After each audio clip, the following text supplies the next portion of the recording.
एका नराधमाला न्यायालयानं जामीन काय दिलाय, त्यानं बाहेर येतात थेट 6 जणांचा बळी घेतलाय. धक्कादायक बाब म्हणजे या 6 मृतांमध्ये त्याची स्वतःची पत्नी, त्याची अवघ्या 2 आणि 3 वर्षांची निष्पाप मुलं आणि त्याच्यावर बलात्काराचा गुन्हा दाखल करणारी एक अल्पवयीन मुलगी, तिची आई आणि आजीचा समावेश आहे. हा थरार कुठे घडला, या हत्याकांडात नेमकं काय झालं, सविस्तर जाणून घेण्यासाठी हा व्हिडिओ शेवटपर्यंत पहा.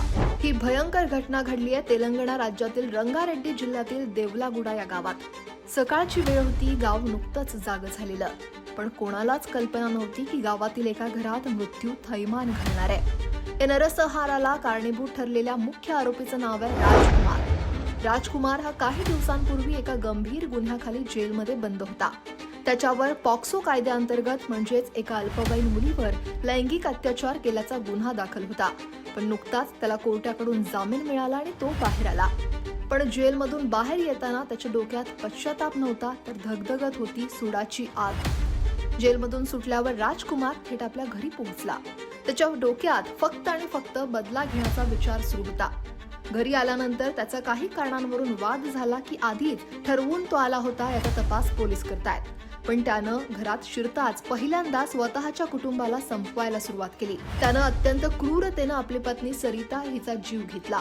एवढ्यावरच त्या नराधमाचा राग शांत झाला नाही. त्यानं आपल्या स्वतःच्या पोटच्या 2 लहान मुलांनाही सोडलं नाही.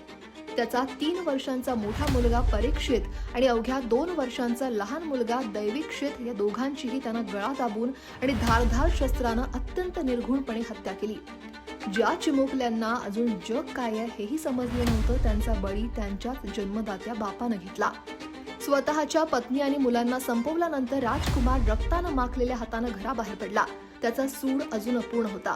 तो थेट त्या 17 वर्षांच्या अल्पवयीन मुलीच्या घराच्या दिशेनं निघाला, जिनं त्याच्या विरोधात पोलिसात तक्रार केली होती आणि ज्यामुळे त्याला जेलची हवा खावी लागली. राजकुमारनं त्या मुलीच्या घरात प्रवेश केला. तिथं ती 17 वर्षांची अल्पवयीन बलात्कार पीडित मुलगी, तिची 45 वर्षांची आई आणि 65 वर्षांची आजी हजर होत्या. राजकुमारनं कसलाही विचार न करता एकामागून एक या 3ही महिलांवर हल्ला केला आणि तिघींनाही जागेवरच संपवून टाकलं. या गुन्ह्याचा सूड घेण्यासाठी त्यानं संपूर्ण कुटुंबाचाच नायनाट केला. 6 लोकांचा भीषण रक्तपात घडवून आरोपी राजकुमार घटनास्थळावरून फरार झाला.